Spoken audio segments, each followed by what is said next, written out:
Now this is to me the primary thing that Jung saw, that in order to admit and really accept and understand the evil in oneself, one had to be able to do it without being an enemy to it. As he put it, you had to accept your own dark side. And he had this preeminently in his own character. I had a long talk with him back in 1958. And I was enormously impressed with a man who's obviously very great, but at the same time, with whom everyone could be completely at ease. There are so many great people, great in knowledge or great in what is called holiness, with whom the ordinary individual feels rather embarrassed. He feels inclined to sit on the edge of his chair and to feel immediately judged by this person's wisdom or sanctity. Jung managed to have wisdom, and I think also sanctity, in such a way that when other people came into its presence, they didn't feel judged. They felt enhanced, encouraged, and invited to share in a common life. And there was a sort of twinkle in Jung's eye that gave me the impression that he knew himself to be just as much a villain as everybody else. There's a nice German word, Hintergedanke, which means a thought in the very far, far back of your mind. Jung had a Hintergedanke in the back of his mind, which showed. It showed in the twinkle in his eye. It showed that he knew and recognized what I've sometimes called the element of irreducible rascality in himself.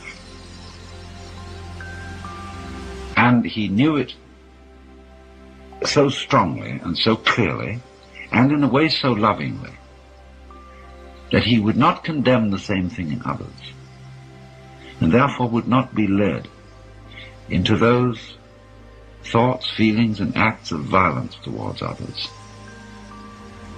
which are always characteristic of the people who project the devil in themselves upon the outside, upon somebody else, upon the scapegoat.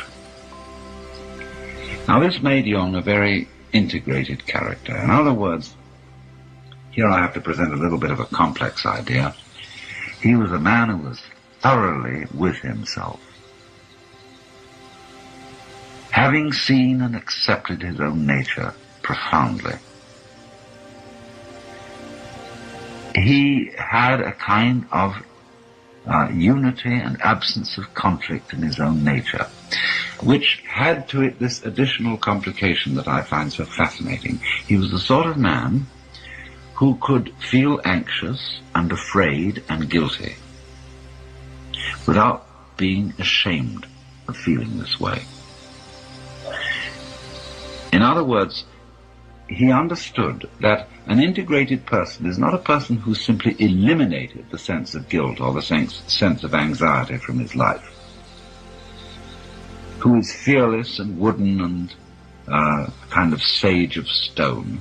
He's a person who feels all these things, but has no recrimination against himself for feeling them. And this is, to my mind, a profound kind of humor. You know, in humor there's always a certain element of malice. There was a talk given on the Pacifica stations just a little while ago, which was an interview with Al Capp. And Al Capp made the point that he felt that all humor was fundamentally malicious. Now there's a very high kind of humor, which is humor at oneself. A real humor is not jokes at the expense of others. It's always jokes at the expense of oneself, and of course it has an element of malice in it. It has malice towards oneself, the recognition of the fact that behind the social role that you assume, behind all your pretensions to being either a good citizen or a fine scholar or a great scientist, or a leading politician or physician or whatever you happen to be. But behind this facade, there is a certain element of the unreconstructed bum. Not as something to be condemned and wailed over, but as something to be recognized as contributive to one's greatness and to one's positive aspects in the same way that manure is contributive to the perfume of the rose. Jung saw this, and Jung accepted this. And I want to read a passage from one of his lectures, which I think is one of the greatest things he ever wrote, and which has been a very marvelous thing for me. It was in a lecture delivered to a group of clergy in Switzerland, a considerable number of years ago, and he writes as follows. People forget that even doctors have moral scruples, and that certain patients' confessions are hard even for a doctor to swallow. Yet the patient does not feel himself accepted, unless the very worst in him is accepted too. No one can bring this about by mere words. It comes only through reflection, and through the doctor's attitude towards himself and his own dark side. If the doctor wants to guide another, or even accompany him a step of the way, he must feel with that person's psyche. He never feels it when he passes judgment.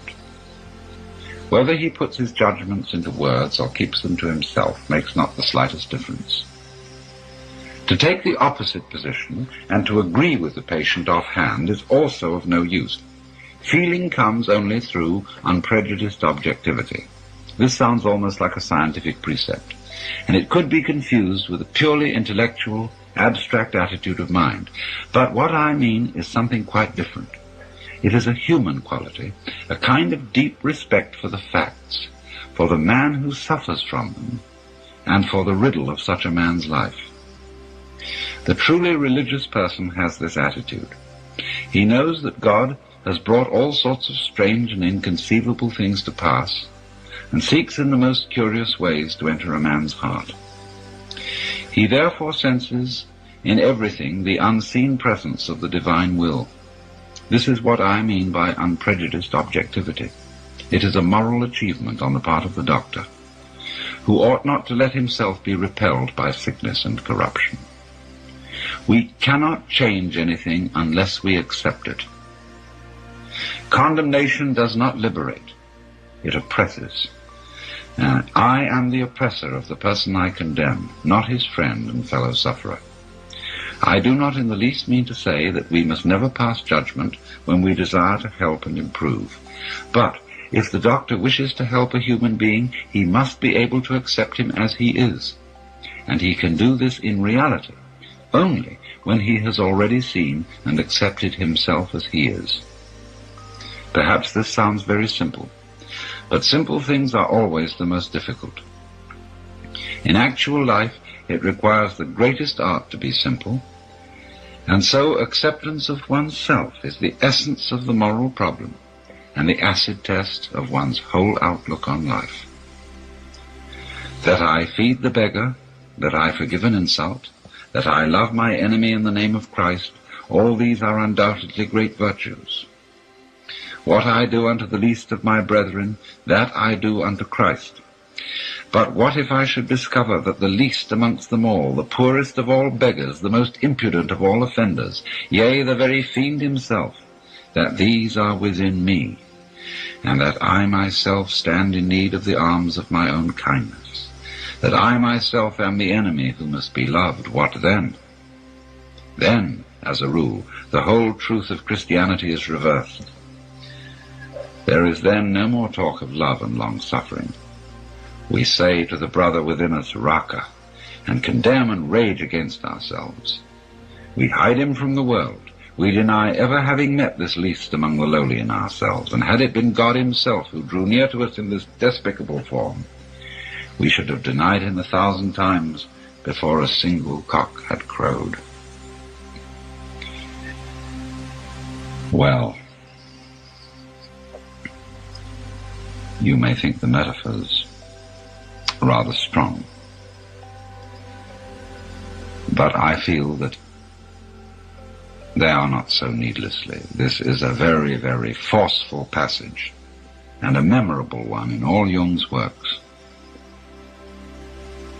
trying to heal this insanity from which our culture in particular has suffered, of thinking that a human being can become hale, healthy, and holy by being divided against himself in inner conflict, paralleling the conception of a cosmic conflict between an absolute good and an absolute evil, which cannot be reduced to any prior and underlying unity.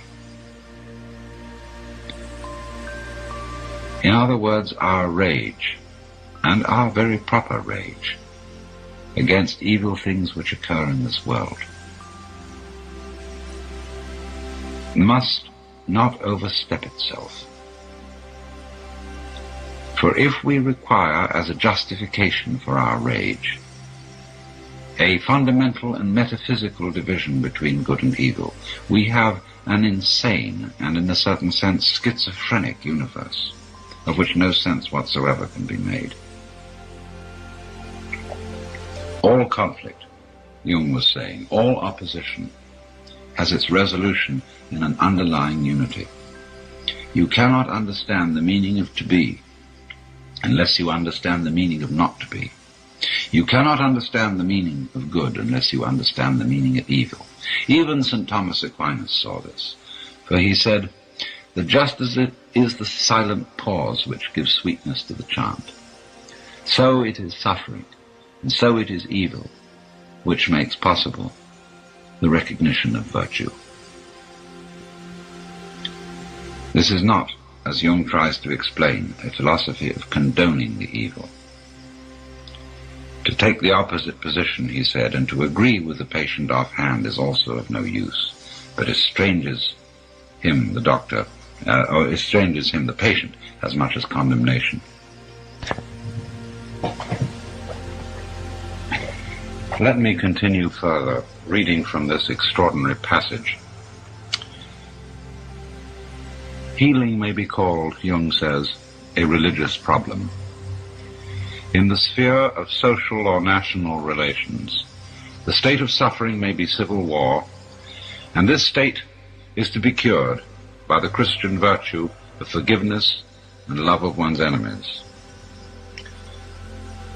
That which we recommend with the conviction of good Christians is applicable to external situations. We must also apply inwardly in the treatment of neurosis. This is why modern man has heard enough about guilt and sin.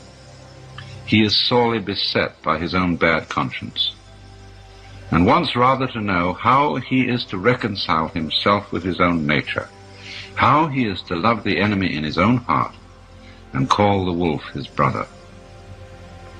The modern man does not want to know in what way he can imitate Christ, but in what way he can live his own individual life, however meager and uninteresting it may be. It is because every form of imitation seems to him deadening and sterile that he rebels against the force of tradition that would hold him to well-trodden ways. All such roads for him lead in the wrong direction. He may not know it, but he behaves as if his own individual life were God's special will which must be fulfilled at all costs. This is the source of his egoism, which is one of the most tangible evils of the neurotic state. But the person who tells him he is too egoistic has already lost his confidence, and rightly so, for that person has driven him still further into his neurosis. If I wish to effect a cure for my patients, I am forced to acknowledge the deep significance of their egoism. I should be blind indeed if I did not recognize it as a true will of God. I must even help the patient to prevail in his egoism If he succeeds in this, he estranges himself from other people. He drives them away, and they come to themselves, as they should, for they were seeking to rob him of his sacred egoism. This must be left to him, for it is his strongest and healthiest power. It is, as I have said, a true will of God, which sometimes drives him into complete isolation. However wretched this state may be, it also stands him in good stead. For in this way alone can he get to know himself and learn what an invaluable treasure is the love of his fellow beings. It is, moreover, only in the state of complete abandonment and loneliness that we experience the helpful powers of our own natures. End of quote. This is a very striking example of Jung's power to comprehend and integrate points of view as well as psychological attitudes that seem on the surface to be completely antithetical. For example, even in his own work, when he was devoting himself to the study of Eastern philosophy, he had some difficulty in comprehending the, let's say, the Buddhistic denial of the reality of the ego. But you can see that in practice, in what he was actually trying to get at, he was moving towards the same position that is intended in both the Hindu and the Buddhist philosophy about the nature of the ego. Just, for example, as the Hindu will say, that the I principle in man is not really a separate ego, but an expression of the universal life of Brahman, or the Godhead.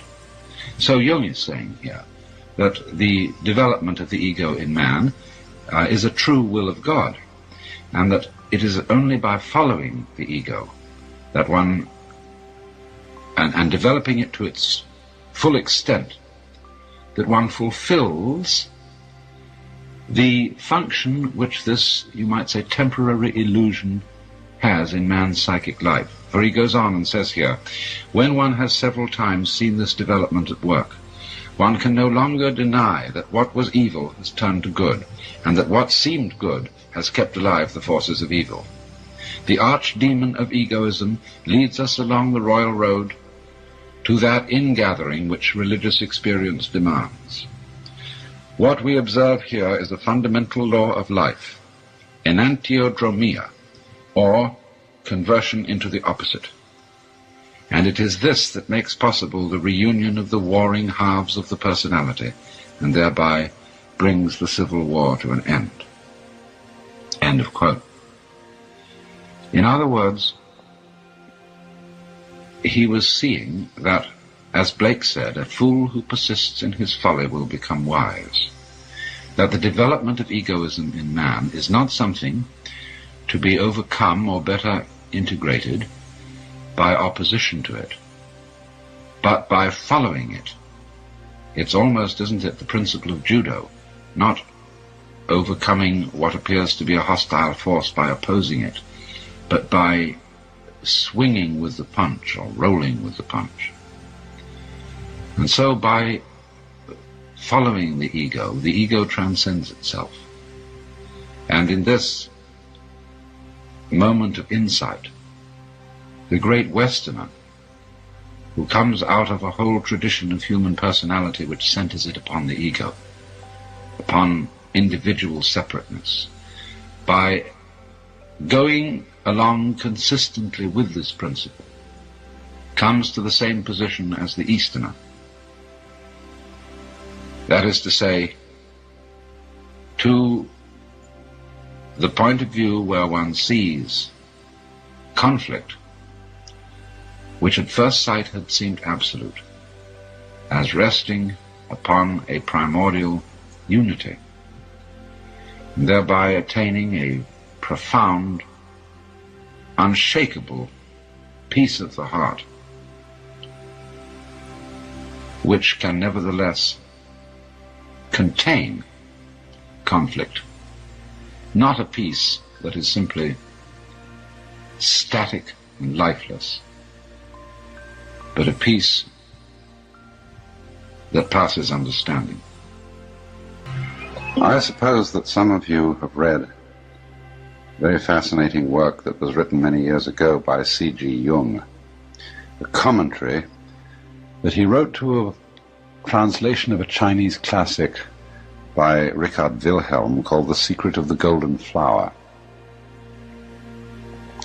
Now you may remember that in that commentary he takes up the very fascinating problem of the dangers inherent in the adoption of Oriental ways of life by Westerners, but more particularly the adoption of Oriental spiritual practices such as yoga.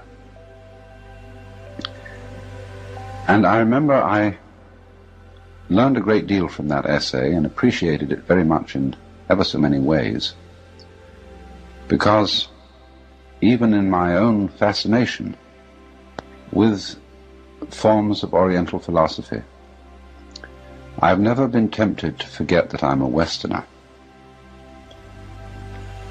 But as I think this essay over, I'm not sure that Jung discouraged the practice of yoga by Westerners for quite the right reasons. I find so often the difficulty in Jung's ideas lies in his theory of history, which is, I feel, a hangover from 19th century theories of history encouraged by Darwinism, namely that there's a sort of orderly progression from the ape through the primitive to the civilized man. And of course, naturally at that time, that was all hitched in with the theory of progress. And it was highly convenient for the cultures of Western Europe, which were then one up on everybody else, to consider themselves in the van of progress. And when they visited the natives of Borneo and Australia and so on, to be able to feel that they were perfectly justified in appropriating their lands and dominating them because they were giving them the benefits of the last word in evolution. And therefore, under the influence of that sort of theory of history, which is felt in the work of both Freud and Jung, one gets the feeling of there being a kind of progressive development of human consciousness. And Jung is charitable enough to assume that because the Chinese and Indian civilizations are immeasurably older than ours, they've had the possibility of far more sophistication in psychic development, even though he feels, and probably rightly, that there are things they can learn from us. But the reason why he discourages the Westerner from the practice of yoga is that he says this is a discipline for a far older culture than ours, which along certain lines has progressed much further and has learned certain things that we haven't mastered at all yet. And thus he points out that when somebody embraces Vedanta or Theosophy or any yoga school in the West and tries to master a discipline of concentration in which they have to oust from their consciousness all wandering thoughts. He says that this for a Westerner may be a very dangerous thing indeed, because just exactly what the Westerner may need to do is to allow free rein to his wandering thoughts and his imagination and his fantasy, because it's only in this way that he can get in touch with his unconscious, and that his unconscious will not leave him in peace until he gets in touch with it. And he assumes the members of Oriental cultures have done this long before they went in for yoga practice. Now, I don't think this is quite true, but I do think there are other reasons why Western people need to exercise a good deal of discrimination and caution in adopting Eastern disciplines and ways of life.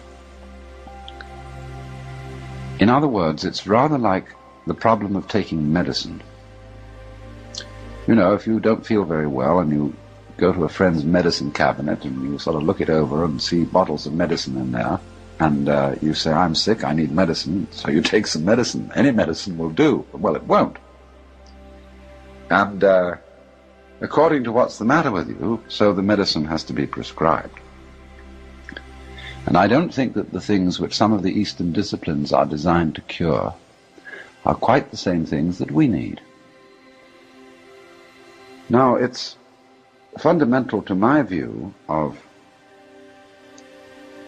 the nature of such forms of discipline as Buddhism and Taoism that they are ways of liberation from a specific kind of confinement.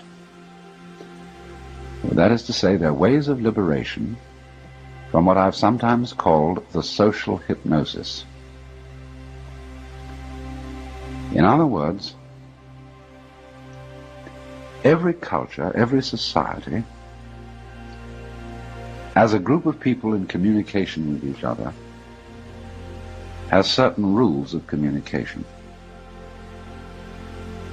And from culture to culture, these rules differ in just the same way that languages differ. And a culture can hold together on very, very different kinds of rules. I won't say any kinds of rules, but very different kinds of rules, always provided that the members agree about them, whether they're forced to agree, whether they agree tacitly, or whatever the reason may be. And these rules are, in a way, very much like the rules of a game. In other words, take a game like chess. You can have the kind of chess we play with an 8-square board, or you can have a kind of chess that the Japanese play with a 9-square board. It doesn't make any difference so long as you both play on the same board and by the same rules.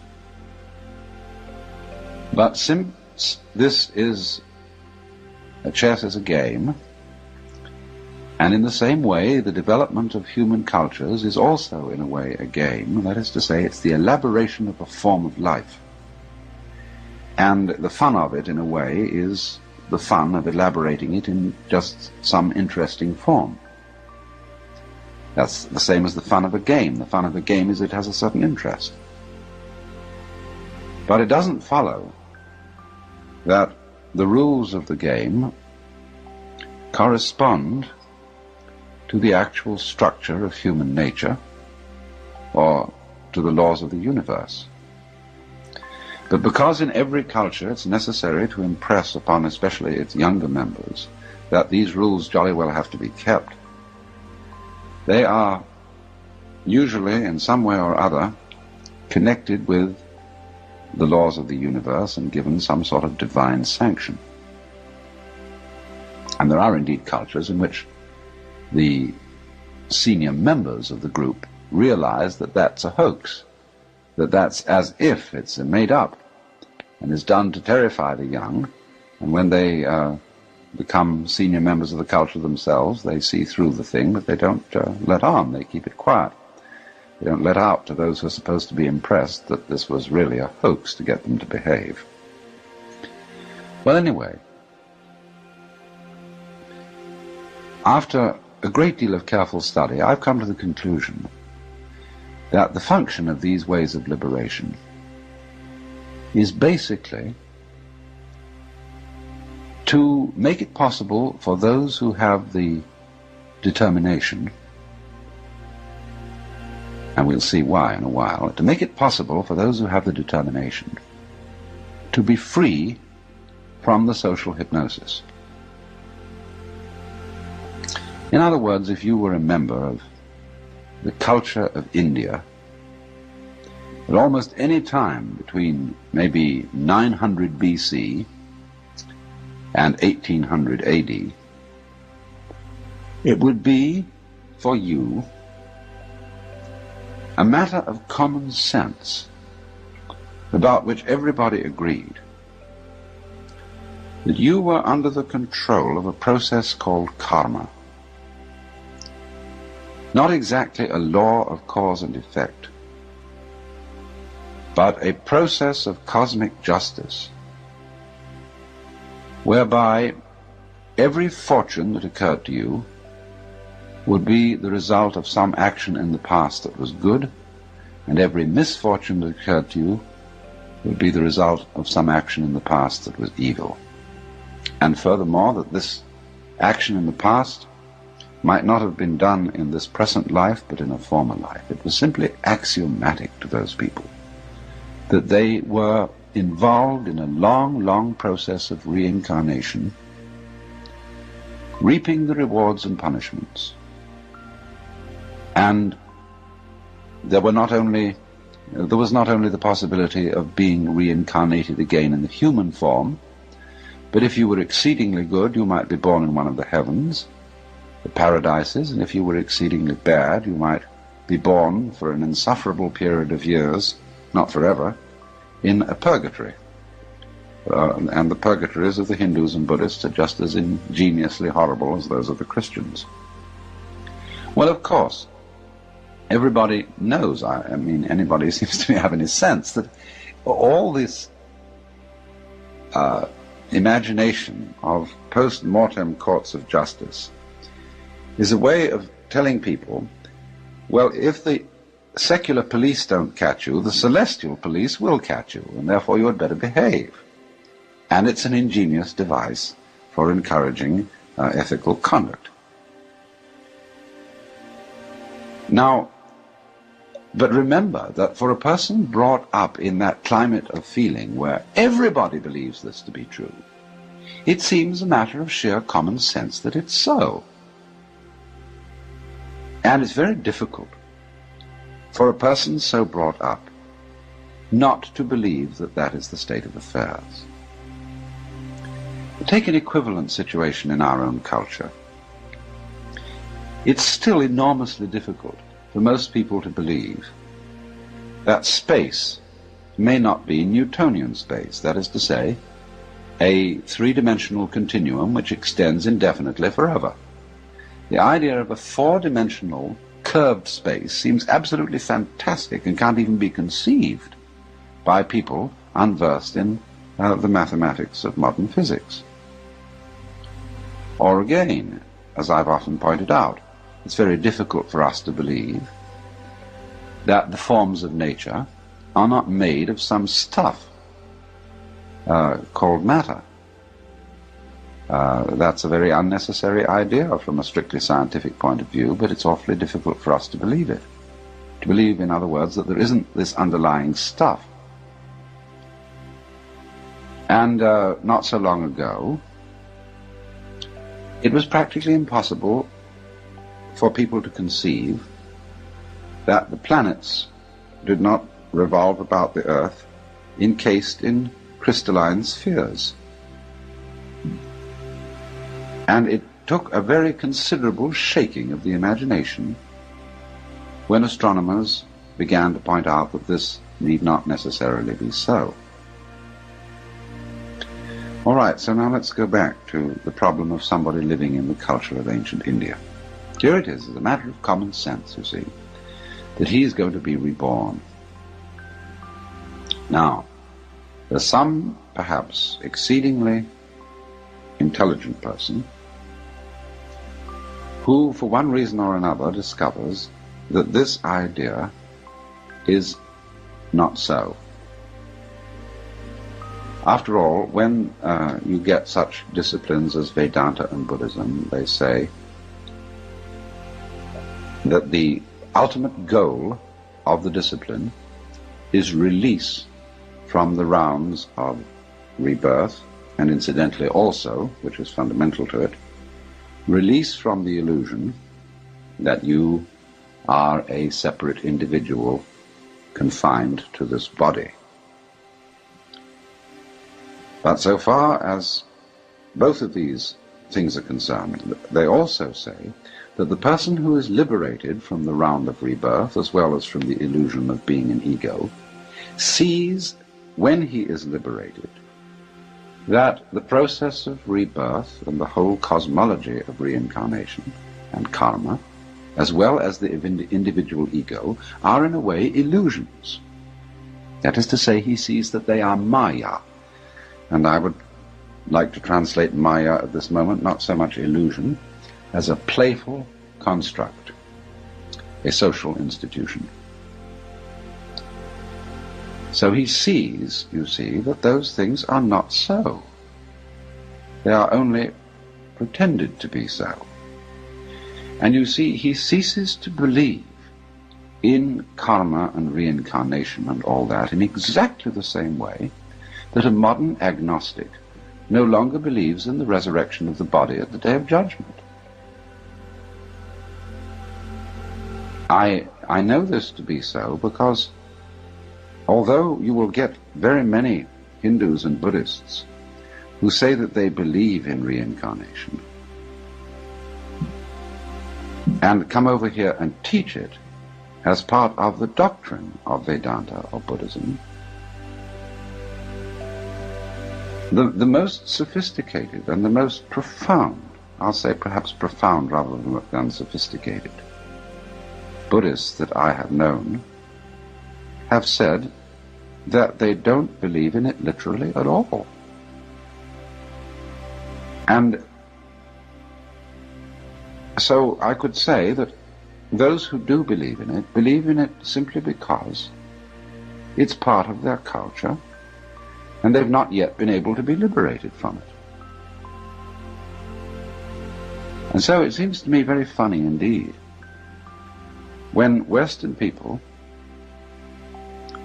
who become interested in Vedanta or Buddhism, that is to say, in forms of discipline to liberate Hindus and Chinese people from certain social institutions, Western people adopt it and then also adopt the ideas of reincarnation and karma from which these systems were designed to liberate them. Of course, they adopt them because they feel it's consoling that one will go on living, and that wasn't the point at all. Or that it explains something, that why one suffered in this life was not because the universe was unjust, but because you committed some misdeed in the past. And so Westerners who take up the Oriental doctrines in that spirit, unfortunately, take up the very illusions from which these doctrines were supposed to be ways of deliverance. Now, that may be difficult to see just because so many practicing Hindus and Buddhists say they believe in reincarnation and this whole process of the cycles of karma and so on. And they, after all, are practicing it, and they should know. Well, now look here, there's a certain good reason why they shouldn't. Of course, I'm making an exception of the Indian or Chinese who's been educated in Western style. And he ceases to believe, maybe, in the cosmologies of his own culture, but he's not liberated in the Buddhist sense because in receiving a Western education he's become a victim of our social institutions instead. I mean, he's just exchanged, as it were, one trouble for another. But when you take the situation as it stands, or as it did stand in India, isolated from Western culture, obviously no society can tolerate within its own borders the existence of a way of liberation, a way of seeing through its institutions, without feeling that such a way constitutes a threat to law and order. Anybody who sees through the institutions of society and sees them for, as it were, creative fictions, in the same way as a novel or a work of art is a creative fiction, anybody who sees that, of course, could be regarded by the society as a potential menace. But then you may ask, well, if Buddhism and Vedanta and so on were indeed ways of liberation, how could Indian or Chinese society or Burmese society have tolerated their presence? Well, the answer lies simply in the much misunderstood esotericism of these disciplines.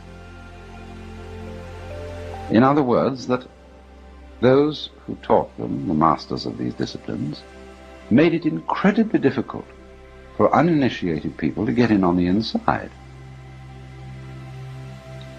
And their method of initiating them, in a way, was to put them through trap after trap after trap to see if they could find their way through. In other words, such a master would not dream of beginning by disabusing the neophyte and saying, well, you know, all these things you heard from your father and mother and teachers and so on were fairy tales. Oh, no, indeed. He would do what is called in Buddhism, exercise the use of upaya, the Sanskrit word meaning skillful devices or skillful means, sometimes described as giving a child a yellow leaf to stop it crying for gold. After all, when you approach one of these ways of liberation from the outside, it looks like something very, very fantastic. Here you are literally going to be released from a literally true and physical cycle of endless incarnations in heavens and hells and all kinds of states. And therefore, naturally, to do that, what an undertaking that must be. What a wonderful, extraordinary person you've got to become. And so the neophyte is ready for almost anything. And the teacher, because the fundamental problem in this whole thing is for him to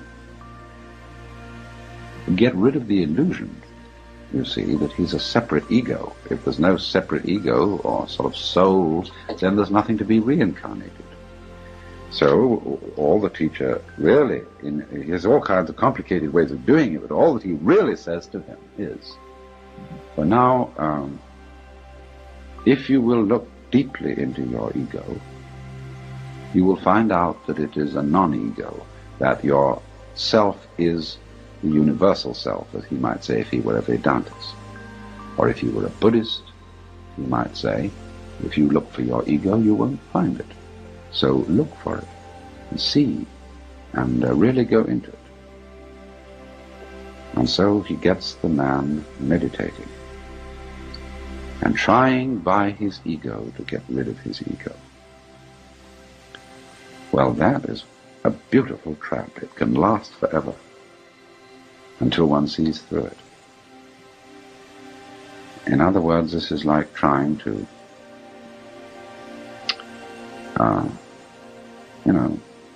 sweep the darkness out of a room with a broom. Or it's like, it's worse than that. Zhuangzi rather, had a nice figure for it. Beating a drum in search of a fugitive. That's to say, when the police go out because they've had a telephone call that there's a burglar, they come racing to the house with a siren full blast, and the burglar hears it and runs away. Because, of course, to try and get rid of the ego for one's advantage in some way is an egotistic enterprise, and you can't do it. And so, of course, the student gets to the point where he begins to realize that everything he does to get rid of his ego is egotistic. And this is the kind of trap in which the teacher gets him, until, of course, he comes to the point of seeing that his supposed division from himself into, say, I and me, the controlling part of me and the controlled part of me, the knower and the known and all that, is phony. There is no way of standing aside from yourself, in other words, and, as it were, changing yourself in that way. He discovers this finally. At the same time, he discovers, almost at the last minute, you might say, the fallacy, or rather the fantasy nature, the game-like nature of the system of cosmology which has existed to, as it were, underpin or give the basic form of the social institutions of his particular culture or society. In other words, you may put it in another way. One of the basic things which all social rules of convention conceal is what I would call the fundamental fellowship between yes and no. Say in the Chinese symbolism of the positive and the negative, the yang and the yin. You know, you've seen that symbol of them together like two interlocked fishes. Well, the great game, I mean, the whole pretense of most societies that these two fishes are involved in a battle. There's the up fish and the down fish, the good fish and the bad fish. And there's out for a killing. And the white fish is one of these days going to slay the black fish. But when you see into it clearly, you realize that the white fish and the black fish go together. They're twins. They're really not fighting each other, they're dancing with each other. That, you see, though, is a difficult thing to realize in a set of rules in which yes and no are the basic and formally opposed terms. When it is explicit in a set of rules that yes and no, or positive and negative, are the fundamental principles, it is implicit but not explicit that there is this fundamental bondage or fellowship between the two. The fear is, you see, that if people find that out, they won't play the game anymore. I mean, supposing a certain social group finds out that its enemy group, which it's supposed to fight, is really symbiotic to it. That is to say, the enemy group fosters the survival of the group by pruning its population. We'd never do to admit that. We'd never do to admit the advantage of the enemy, just as George Orwell pointed out in his Fantasy of the Future, 1984, that our dictatorial government has to have an enemy, and if there isn't one, it has to invent one. And by this means, by having something to fight, you see, having something to compete against, the energy of society to go on doing its job is stirred up. And what the Buddha or Bodhisattva type of person fundamentally is, he's one who's seen through that, who doesn't have to be stirred up by hatred and fear and competition to go on with the game of life.